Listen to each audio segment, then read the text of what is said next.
we know that crypto is extremely cyclical, right? Like, you know, you have your Bitcoin season, you have your altcoin season. Look at Cardano. I mean, it's at 29 cents.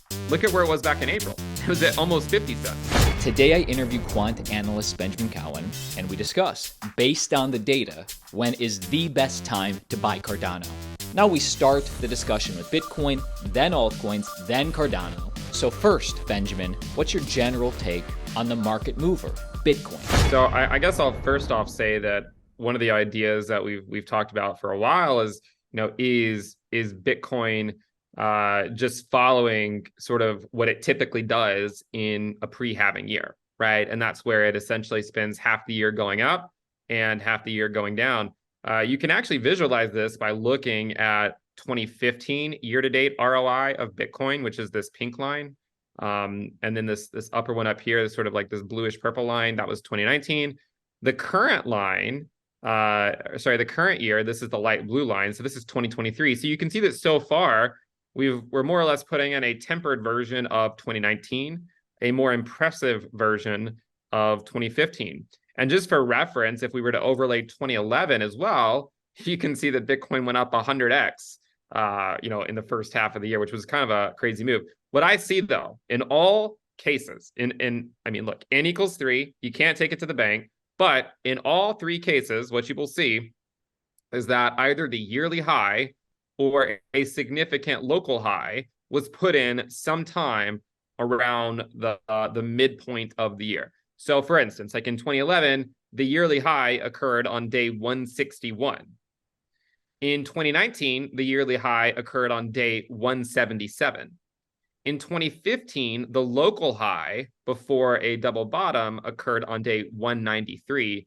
Currently, the yearly high, I believe, occurred on day 178, although we are pretty close to putting in a new yearly high. I mean, I think Bitcoin right now is at 31K, so it's certainly possible we could put in a new yearly high.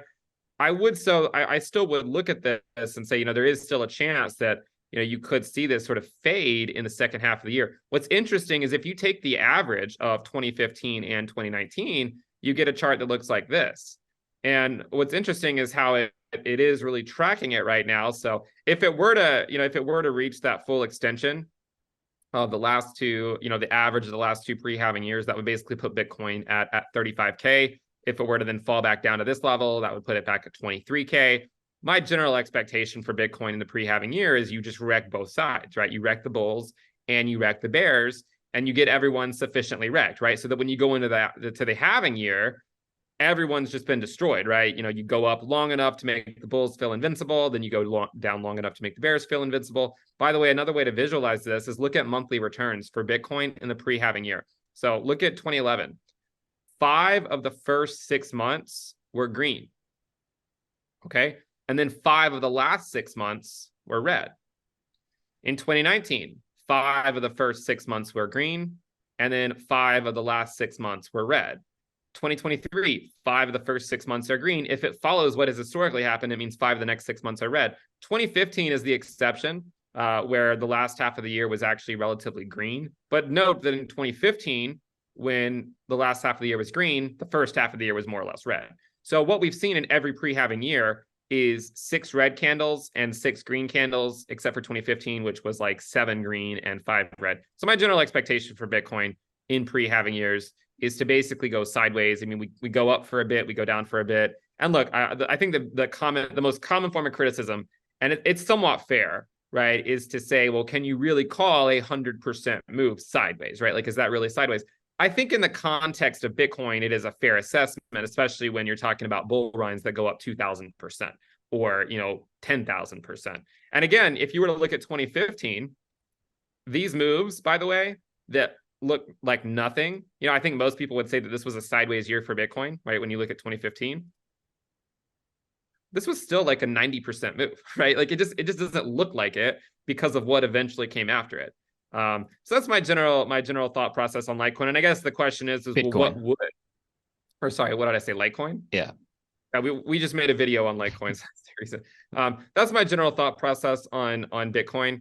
And I think I guess what's the narrative, right? Like what's the narrative to actually bring it back down to the lows eventually or somewhere around there? And I think it would be like the macro, like the economy really starting to slow down, liquidity being drained from the system, the Fed going too far and potentially ushering in a recession. I mean, the unemployment rate still remains relatively low right now. I think a large part of that is due to the fact that if you were to go look at job openings, you can see pretty clearly that they've been coming down. But look, this is the trend, right? Like you can see that job openings were trending up. I think this move of the last year has just gotten it back to trend.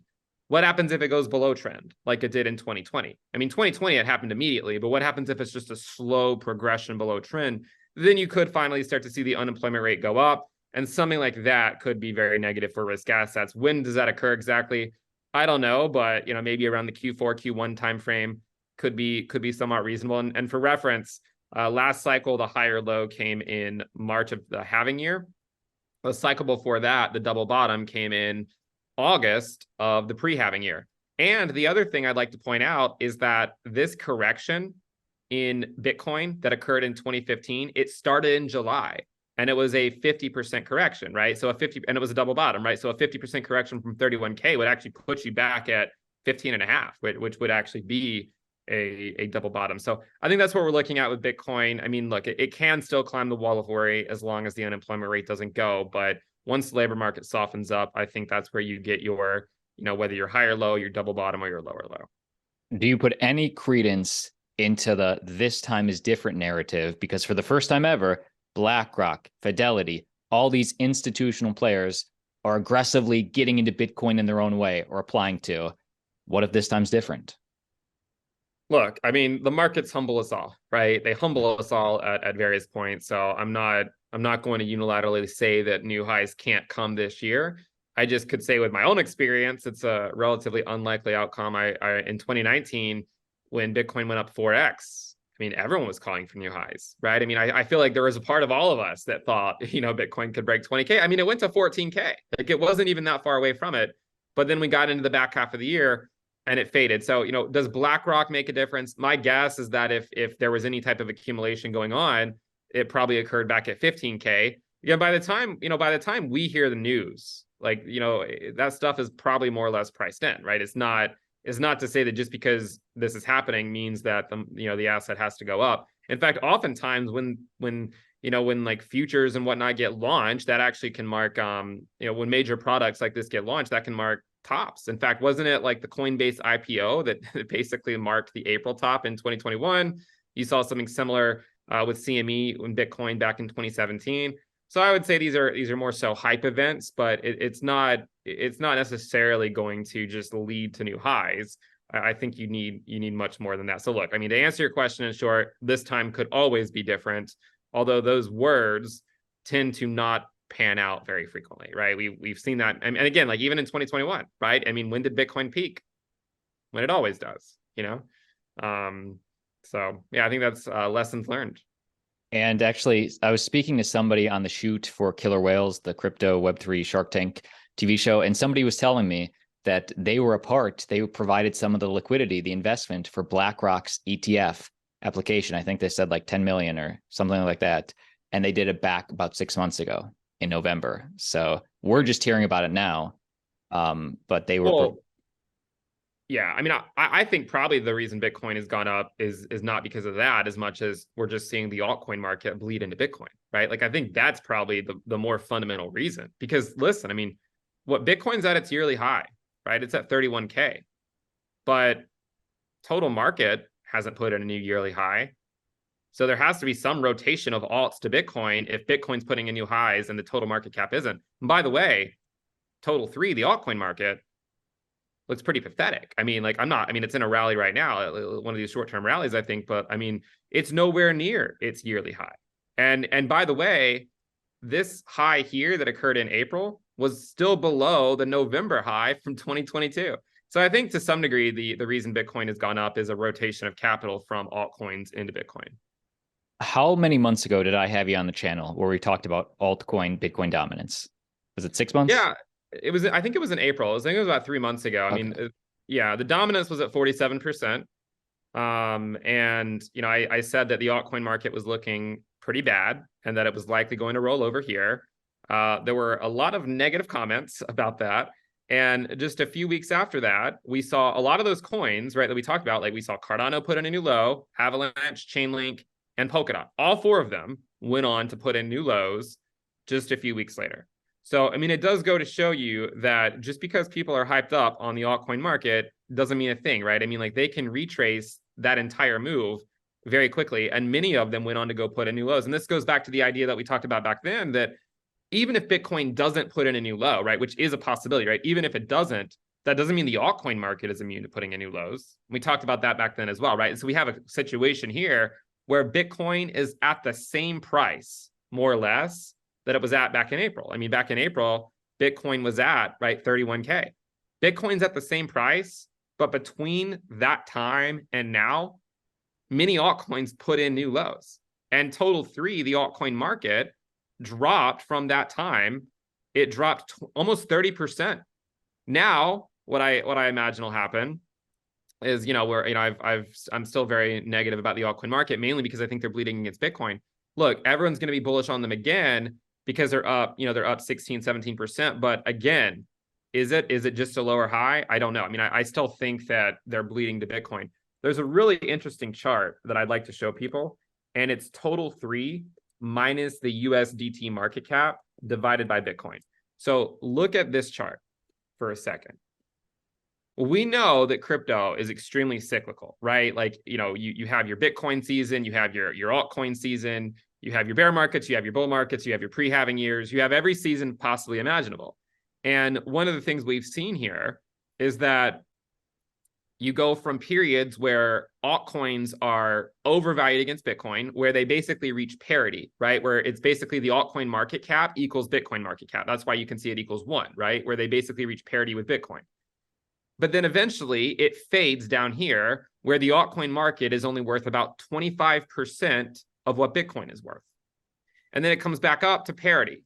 And then it comes back down to, I'm guessing, about 25%. Now, back in April, if you remember back in April, this metric here, I mean, I don't think I showed this metric back then. I think we just maybe looked at total three divided by Bitcoin, but this is what is total three? Total three is everything besides Bitcoin and Ethereum. Oh, okay. So basically, when I talk about the altcoin market, I'm referring to everything besides Bitcoin and ETH. I mean, I know ETH is technically an altcoin, but for when I talk about altcoins, I mean everything besides Bitcoin and ETH. Because I think Ethereum has proven itself as a blue chip, and I think it will stand the test of time. I still think it's bleeding against Bitcoin at this phase, but look, I mean, look at this. Since April, since we made that last video, I mean, the altcoin market, even if you take it from here, the altcoin market dropped another 20% against Bitcoin, right? So I'm guessing that we're likely going to eventually see the altcoin market drop another 40% against Bitcoin. Now, where people could get into trouble, and where that statement could get me into trouble, is that nothing goes down in a straight line, right? Like you can of course have bounces. Like we've had a bounce at this level a couple of times in the past. It also acted as resistance a couple of times in the past. So could the altcoin market bounce here relative to Bitcoin temporarily, like it did back over here? By the way, this bounce back over here also occurred in the pre-halving year, right? It was like May to June timeframe. So that certainly like something like that could happen. Just remember, like nothing, it's a stochastic process, right? Like nothing goes up in a linear fashion or goes down in a linear fashion. And what I'm guessing is that eventually the altcoin market will bleed another 40% against Bitcoin. And we could look at individual altcoin pairs if you want to, but this basically shows you the collective altcoin market against Bitcoin. So essentially, in summation, what you're here to say is altcoin daily audience. 3 months ago, I was absolutely right. And looking in the future, if I'm right again, no guarantees, but my thesis is that Bitcoin dominance, altcoins are going to bleed into Bitcoin dominance another 40%. Yeah, I mean, so the last video we made, the dominance was at 47%, right? Now it's at 51%, right? And the video that we did before that, probably 3 months before, the dominance was at 44%. Look, it's not going to go up in a straight line. What the dominance tends to do is it goes up and then consolidates for a while and then bounces off the 100-day, right? We've seen it do it several times. Like it bounced at 41% and then at 43% and then at 47%. And it just does this over and over and over again. And the altcoin market just systematically bleeds back to Bitcoin. People don't realize it, right? People don't realize it because everything feels good right now because Bitcoin is at 31K, right? Like everyone feels pretty good. But look at Cardano. I mean, it's at 29 cents. Look at where it was back in April. It was at almost 50 cents. I mean, but still, it doesn't change the fact that people feel good about it. It's just because they only care about what happened over the last 2 weeks, not what's happened over the last 2 months. And that's what I think gets people into trouble with the altcoin market. I mean, look at Polkadot. I mean, it's just putting in a series of lower highs. Look at Avalanche. I mean, just another series of lower highs. The market takes a long time to play out. Look, I'm guessing that the altcoin market might be done bleeding against Bitcoin sometime in the next few months is my guess. So it's not like this narrative is going to go on forever. I'm actually not a Bitcoin maxi, although I do see that criticism out there quite a lot. It's more so recognizing that, hey, we're in the phase where dominance of Bitcoin goes up. So for the most part, Bitcoin will likely outperform a majority of the altcoin market. And for your audience, I will say before they go too aggressive in the comments, I understand that there's always some altcoins that outperform Bitcoin, right? Especially the smaller micro caps that are just created, right? If they're $5 or $10 million, right? Those can outperform Bitcoin in the short term. They're not very liquid. It's not like you have large amounts of money going in and out of these projects. But yes, some of these smaller market cap coins can outperform Bitcoin over some of these shorter time frames. So I'm not saying that it's all altcoins. It's more so just the collective altcoin market is bleeding into Bitcoin. And since you brought Cardano up, finish the sentence with the data, if you would. Don't buy Cardano until this happens. What's that level that Cardano may become a buy? Yeah, I mean, look, I've been pretty honest about this for over a year now, that what I'm looking for with ADA is 400 Satoshis. You know why? Well, that's where it went last cycle, and that's where it was before that. My speculation back in April, by the way, was that we would drop to around 800 Satoshis this summer. And that's kind of where we went, right? We went down to about 850 sats. I'm guessing that eventually we're going to come down to the 400 Satoshi range. I don't know when that's going to occur. I mean, if you look back at history, you can see that we did spend some time at this level last cycle. So again, it's not to say that we can't bounce up again, but my general thought process here is that ADA becomes much more attractive at 400 Satoshis, right? And that would represent another 50% drop, maybe even more, right? I mean, almost 60% drop against Bitcoin. Now, again, this is against Bitcoin. So, I mean, ADA Bitcoin goes down if Bitcoin goes to 35K and ADA USD remains constant, right? Or ADA Bitcoin goes down if Bitcoin drops and ADA drops more. It's all about opportunity cost, right? So if you want to put $1 into crypto, do you want to put it into, the higher risk play that is bleeding against the lower risk play, right? I mean, we're actively watching altcoins bleed against Bitcoin.